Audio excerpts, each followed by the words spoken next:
नमस्कार दोस्तों, मेरा नाम सुदीप भट्टाचार्य है और आज हम आपको बताएंगे कि हम जापान टूरिस्ट वीज़ा कैसे अप्लाई कर सकते हैं। जापान का कैपिटल का नाम है टोक्यो। ये एक बहुत ही पॉपुलर टूरिस्ट डेस्टिनेशन है। ये कंट्री, हिंदुस्तान से बहुत सारे लोग हर साल जापान जाते हैं और जापान में ई वीज़ा और टूरिस्ट वीज़ा मतलब जो स्टिकर वीज़ा है, दोनों ही आप अप्लाई कर सकते हैं।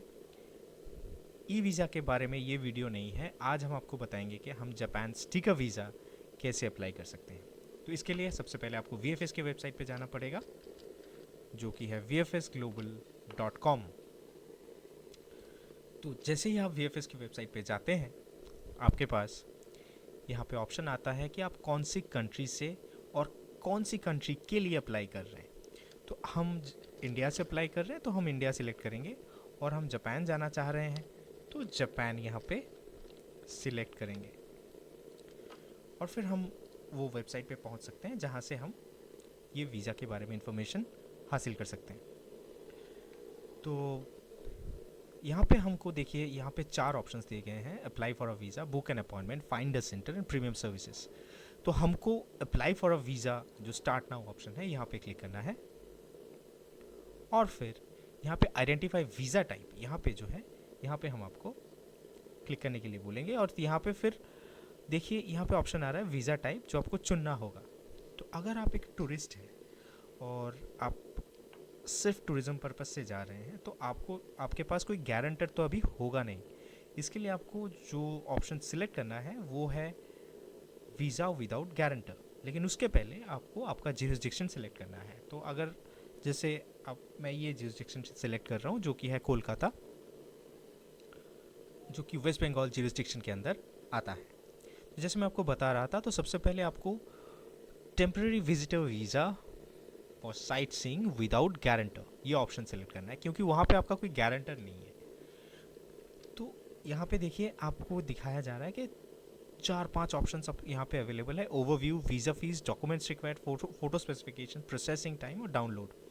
तो देखिए, जापान का जो प्रोसेसिंग टाइम, वीज़ा का जो, जापान वीज़ा का जो प्रोसेसिंग टाइम है वो है 5 to 7 वर्किंग डेज। ठीक है। जापान का वीज़ा फ़ीस के बारे में इंटायर डिटेल आपको यहाँ पे मिल जाएगा।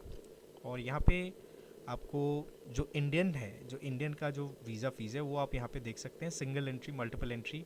और फिर जो VFS का जो चार्जेस हैं, सर्विस चार्ज है, वो भी है। अगर आप कुरियर सर्विस लेते हैं तो कितना कुरियर जो है चार्ज है, वो भी यहाँ पे मेंशन किया हुआ है। फिर आप यहाँ पे आते हैं चेकलिस्ट पे। तो देखिए, जैसे आप क्लिक करेंगे, यहाँ पे PDF है जिसे आप डाउनलोड कर सकते हैं। तो मैं आपको एक ब्रीफ आइडिया दे देता हूँ कि आपको कौन कौन सी डॉक्यूमेंट चाहिए होगा। सबसे पहले चाहिए होता है आपका पासपोर्ट, जो जो ज्यूरिसडिक्शन से आप अप्लाई कर रहे हैं उसी ज्यूरिसडिक्शन से इशू होना चाहिए। फिर आपका पासपोर्ट जो है 10 साल वैलिड पासपोर्ट जो दिया जाता है वो होना चाहिए। आपका पासपोर्ट आपकी ट्रैवल डेट से कम 6 महीना तक वैलिड होना चाहिए, और उसमें कम से कम 2 खाली पेज होना चाहिए जहाँ पे वीज़ा, स्टिकर वीज़ा स्टैम्प किया जा सके और आगे इमिग्रेशन भी स्टैम्प कर सके। फिर आपका जो एप्लीकेशन फॉर्म है वो ड्यूली फिल्ड होना चाहिए और सिग्नेचर भी उसमें आपका होना चाहिए। फिर आपका पासपोर्ट का फर्स्ट एंड लास्ट पेज का ज़ेरॉक्स, और अगर आपके पास कोई स्टिकर वीज़ा है प्रीवियस किसी दूसरे कंट्री का, और या फिर आप पहले जापान ट्रैवल कर चुके हैं, वो सारे वीज़ा के कॉपीज़ और entry exit stamps, immigration stamps जो हैं वो आपको देना होगा।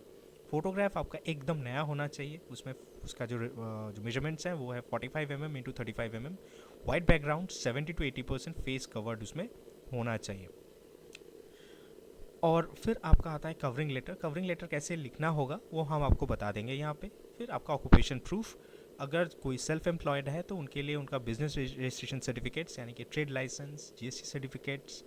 आपके पास अगर जो MCA कॉपी है मिनिस्ट्री ऑफ कॉर्पोरेट अफेयर्स से जो इशू होता है, जिसमें एज ए डायरेक्टर आपका नाम मेंशन है, वो कॉपी, आपका विजिटिंग कार्ड, और आपका जो कवर लेटर है, अगर आप सेल्फ एम्प्लॉयड हैं तो कंपनी लेटर हेड पे प्रिंट लेना होगा उनको, और उसके साथ आप अपना विजिटिंग कार्ड को स्टेपल कर सकते हैं।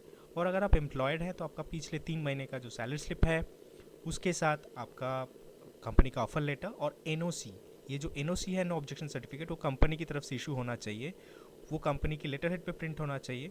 और जो ऑथराइज सिग्नेटरी है वो आपका पूरा लीव का जो पीरियड है वो लेटर में मेंशन होना चाहिए, और वो उनमें मेंशन होना चाहिए कि कंपनी इस लीव को अप्रूव कर रहे हैं, आपका डेजिग्नेशन, कब से आप कंपनी में काम कर रहे हैं, ये सारे इन्फॉर्मेशन वहाँ पे होना चाहिए, और कंपनी ऑथराइज्ड पर्सन की सिग्नेचर और स्टैम्प होना चाहिए। फिर आपका पिछले 3 साल का आपका जो ITR है वो आपको सबमिट करना होगा।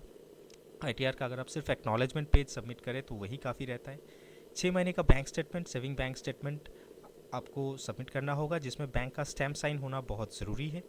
फिर आप उसमें कम से कम 4.5 से 5 लाख रुपए पर पर्सन मेंटेन करने की कोशिश करें। अगर आप किसी को स्पॉन्सर कर रहे हैं तो जो भी अमाउंट है उनको उतनी नंबर ऑफ़ पर्सन से मल्टीप्लाई कर ले, जो अमाउंट आएगा उतना पैसा अगर आपके पास हो तो आपको वीज़ा मिलने में आसानी होती है। इसके साथ आप अपना म्यूचुअल फंड्स, इन्वेस्टमेंट, कोई अगर दूसरा इन्वेस्टमेंट प्रूफ है आपके पास वो दे सकते हैं, और फिक्स डिपॉजिट्स जो है आपके, और अगर आप फिक्स डिपॉजिट प्रोवाइड करते हैं तो उसमें भी बैंक का स्टैम्प साइन होना चाहिए। होटल वाउचर जो है वो कंफर्म होने की ज़रूरत नहीं है, लेकिन जो बुकिंग है वो आप दिखा सकते हैं। एयर टिकट के लिए भी कंफर्म एयर टिकट नहीं, सिर्फ आपका जो बुकिंग है वो आप दिखा सकते हैं, और आपका जो ट्रैवल आइटनरी है वो आपको देना होगा। इस तरह से हम समझ सकते हैं कि आपका क्या क्या डॉक्यूमेंट आपको प्रोवाइड करना होगा। फिर हम आते हैं जो फॉर्म है उस पर। तो जैसे आप इसमें क्लिक करेंगे तो देखिए वीज़ा एप्लीकेशन फॉर्म ओपन हो जाता है, और हम इसको फिल करेंगे, अभी दिखाएंगे कि कैसे फिल करना होता है। और ये सारे डेटा जो है डमी डेटा होगा। सबसे पहले आपका सरनेम जो आपके पासपोर्ट पे मेंशन है तो आप यहाँ पे मेंशन कर दीजिए। फिर गिवन नेम जो आपके पासपोर्ट पे मेंशन है वो आप यहाँ पे मेंशन कर दें। डेट ऑफ बर्थ, कोई भी इमेजिनरी डेट ऑफ बर्थ यहाँ पे मैं दे रहा हूँ, लेकिन आपका जो पासपोर्ट पे जो डेट ऑफ बर्थ आपका है आप वही मेंशन करें। प्लेस ऑफ बर्थ, जो भी आपका प्लेस ऑफ बर्थ है वो आप यहाँ पे मेंशन करेंगे।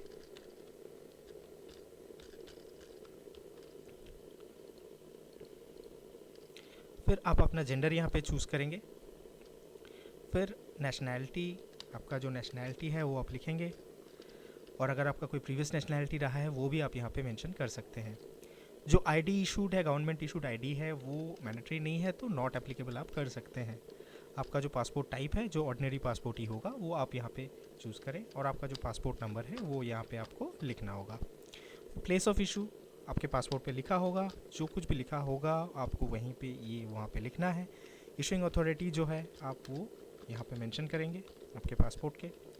और डेट ऑफ इशू यहाँ पे मानिए कि आपका पासपोर्ट अगर 11 दिसंबर 2021 में इशू हुआ है तो आपका पासपोर्ट 10 दिसंबर 2031 तक वैलिड होना चाहिए। तो वही डेट, अगर आप 18 साल के ऊपर है तो वो डेट आपको यहाँ पे मेंशन करना है। एलिजिबिलिटी ऑफ जो सर्टिफिकेट है ये नॉट एप्लीकेबल है, आप इनको इन्हें लिख सकते हैं। Purpose of visit obviously tourism है तो आपको टूरिज़्म लिखना होगा। इंटेंडेड जो लेंथ ऑफ स्टे है, जितनी दिनों के लिए आप वहाँ पे रहना चाहते हैं तो वो आप मेंशन करेंगे। डेट ऑफ अराइवल जो आपका जापान में है वो आप मेंशन कर दें। नेम ऑफ एयरलाइंस, मानिए कि जापान एयरलाइंस है तो आप जापान एयरलाइंस, नरिता एयरलाइंस, जो भी है आप लिख सकते हैं। पोर्ट ऑफ एंट्री अगर आपका टोक्यो है या फिर जो भी जगह है उसका नाम आप मेंशन करें। होटल का नाम आप यहाँ पे डाल दें। ये सब इमेजिनरी डेटा है, तो कंट्री कोड के साथ आप होटल का जो नंबर मेंशन है वो आप यहाँ पे डाल दें। फिर आपका जो एड्रेस है उसमें पोस्टल कोड के साथ आपको मेंशन करना होगा। Dates and duration of previous days, अगर आप पहले जा चुके हैं तो आप मेंशन करें, अगर आप नहीं है तो ये इसको भी आप नॉट एप्लीकेबल कर सकते हैं। एड्रेस, जो रेजिडेंशियल एड्रेस आपका पासपोर्ट पर मेंशन है आपको वही देना होगा।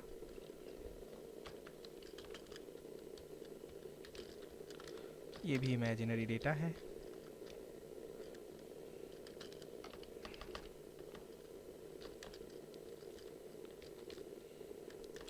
या आपका इस तरह की एड्रेस आपका पासपोर्ट पर मेंशन रहता है, उनको आप मेंशन करें। अगर आपका कोई लैंडलाइन नंबर है तो आप टेलीफोन नंबर भी मेंशन कर सकते हैं, और अगर नहीं है, अगर आपका कोई लैंडलाइन नंबर नहीं है तो सिर्फ मोबाइल नंबर भी आप जो है यहाँ पे मेंशन कर सकते हैं, और यही नंबर आप वापस से रिपीट कर दीजिए, इसमें कोई दिक्कत नहीं है।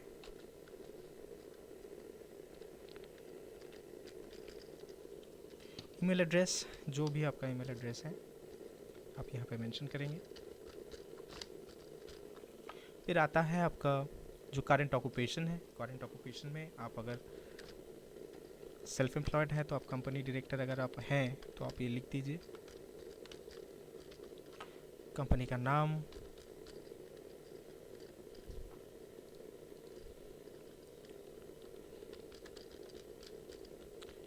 यहाँ पे कंपनी का जो टेलीफोन नंबर है,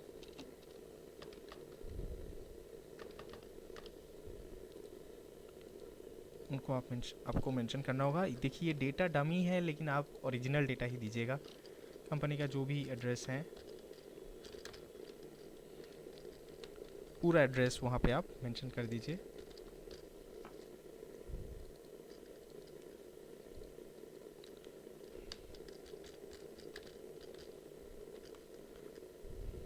पूरा एड्रेस उसमें पोस्टल कोड के साथ पूरा डिटेल में मेंशन कर दीजिए। फिर यहाँ पे पार्टनर ऑक्यूपेशन, अगर कोई है आपका जो पार्टनर का ऑक्यूपेशन है, आप उसके साथ ट्रैवल कर रहे हैं, वो मेंशन कर सकते हैं। और अगर कोई नहीं जा रहा है आपके साथ, आप अकेले जा रहे हैं, तो यहाँ पे आप नॉट एप्लीकेबल, या फिर अगर आपका पार्टनर का ऑक्यूपेशन है तो नॉट एप्लीकेबल आप यहाँ पे कर सकते हैं। ये सारा जो पॉइंट्स हैं सब नॉट एप्लीकेबल हो जाएगा, क्योंकि आपका वहाँ पे कोई गारंटर नहीं होगा, इसलिए आप ये सारे जो हैं नॉट एप्लीकेबल मेंशन कर सकते हैं।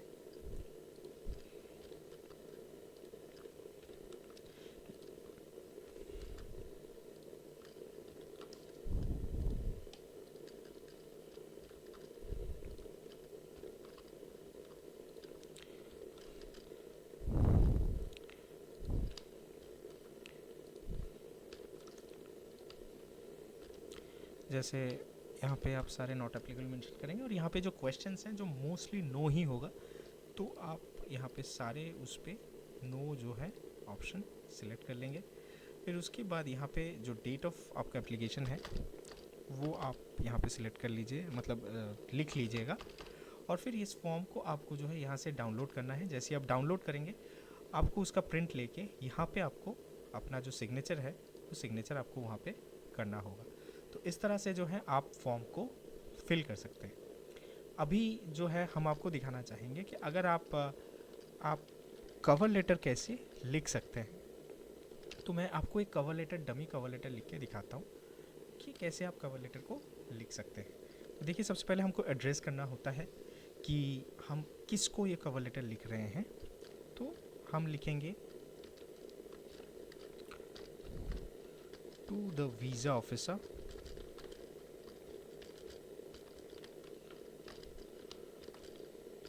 Consulate general of Japan. फिर जो आपका जुरिसडिक्शन है उसका जो डिटेल है वो आपको यहाँ पे लिखना होगा, मतलब जिस जुरिसडिक्शन से आप, जिस शहर से आप बिलोंग करते हैं उसका। फिर यहाँ पे आप डेट जो है वो मेंशन कर सकते हैं आपका।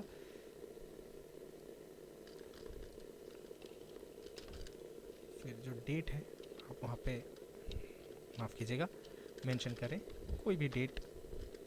कोई भी डेट नहीं, आपको आपका कवर लेटर जो है, मैं बोलूँगा कि जिस दिन आप सबमिट कर रहे हैं फॉर्म को, उसका मतलब जिस दिन आप आपका डॉक्यूमेंट सबमिट करेंगे उसका एक हफ्ते के अंदर का कोई डेट अगर आप मेंशन करें तो बेहतर रहता है। फिर आपको यहाँ पे एक सब्जेक्ट देना होगा। तो सब्जेक्ट आप चूज़ कर सकते हैं, ये आप अपने हिसाब से भी चूज़ कर सकते हैं। Request for tourist visa in Japan, request for Japan tourist visa.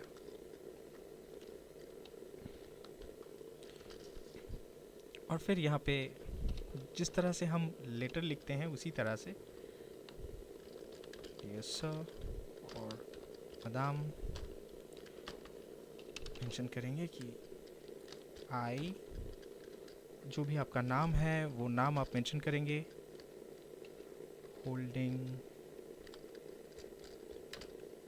Indian passport number करके आपका जो पासपोर्ट नंबर है वो आप लिखें। फिर आपको बोलना होगा कि आप जापान क्यों जाना चाहते हैं। Would like to travel to Japan from 12/12, जो भी आप जिस डेट से जैसे मैंने फॉर्म पे मेंशन किया था उसी डेट को मैं मेंशन कर देता हूँ टू,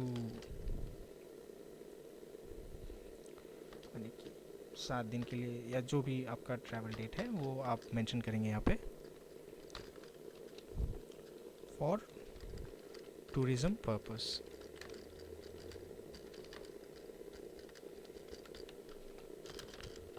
और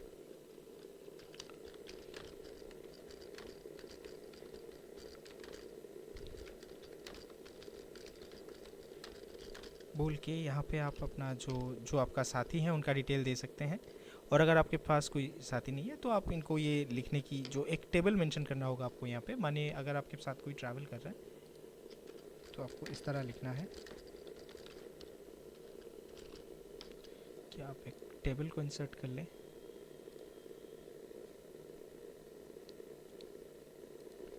तो यहाँ पे उनका नाम, पासपोर्ट नंबर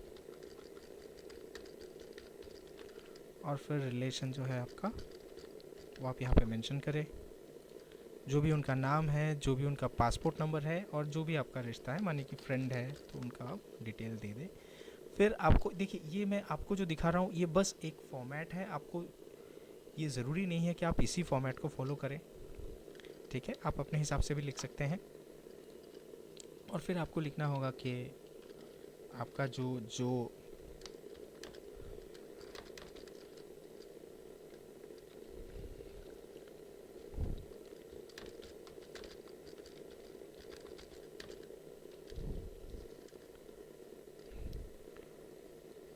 और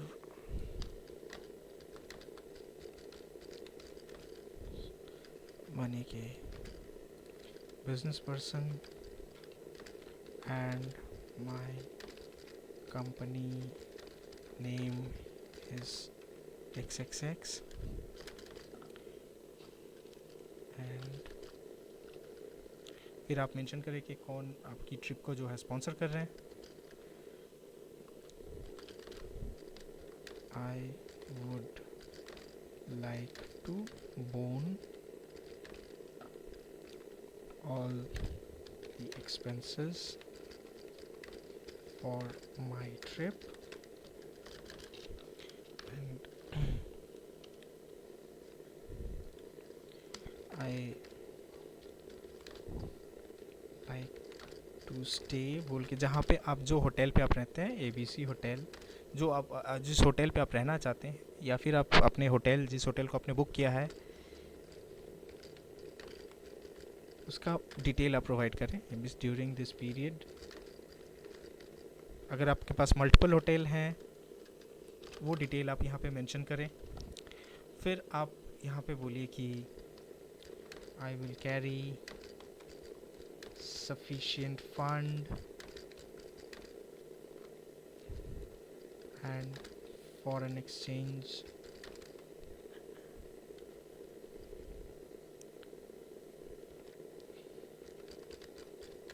and insurance to support my stay in your beautiful country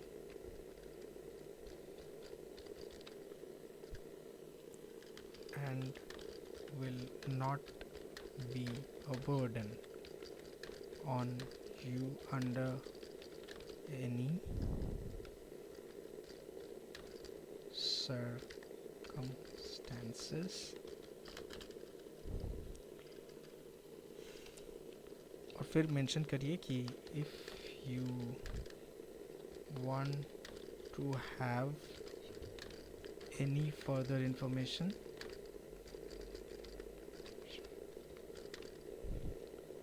about myself, please contact me. Feel free to contact me in the number mentioned below। और फिर यहाँ पे अपना नाम से होता है विथ रिगार्ड्स करके, यानी यहाँ पे थोड़ा सा स्पेलिंग मिस्टेक्स रह जा रहे हैं आप देख लीजिएगा। फिर आपका नाम जो है मानिए कि XXX है, ये आपका नाम है। फिर यहाँ पे ये जो जगह है यहाँ पे आप अपना सिग्नेचर करें। नीचे आप अपना जो मोबाइल नंबर है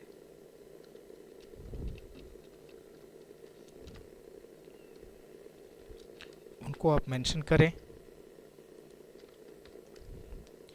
और इस तरह से जो है आप अपना कवर लेटर पूरा लिख सकते हैं। तो देखिए ये सिर्फ एक ड्राफ्ट है, आप जितना डिटेल इस कवर लेटर में प्रोवाइड करेंगे उतना आपके लिए बेहतर रहेगा। तो ये जो कवर लेटर है, अगर आप सेल्फ एम्प्लॉयड हैं, जैसे हमने इस लेटर पे मेंशन किया मैं बिजनेस पर्सन, तो यहाँ पे आपको ये जो लेटर है आपको कंपनी की लेटर हेड पे प्रिंट लेना होगा, और साथ में आप अपनी विजिटिंग कार्ड को भी जो है स्टेपल कर सकते हैं। और अगर आप कोई एम्प्लॉय है किसी कंपनी के, तो आप प्लेन A4 साइज़ के पेपर पे भी इसका प्रिंट ले सकते हैं, लेकिन हर हाल में आपको A4 साइज़ की लेटर पे ही, A4 साइज़ के पेपर पे ही इस लेटर का प्रिंट लेना होगा। तो मुझे उम्मीद है कि शायद आप समझ गए होंगे, मुझे उम्मीद है कि आप समझ गए होंगे। और अगर आपको किसी भी तरह की क्वेश्चंस हैं, डाउट्स हैं, अगर आप कुछ जानना चाहते हैं तो आप हमें 8100466036 नंबर पे कांटेक्ट कर सकते हैं। आप लोगों का बहुत बहुत शुक्रिया, धन्यवाद।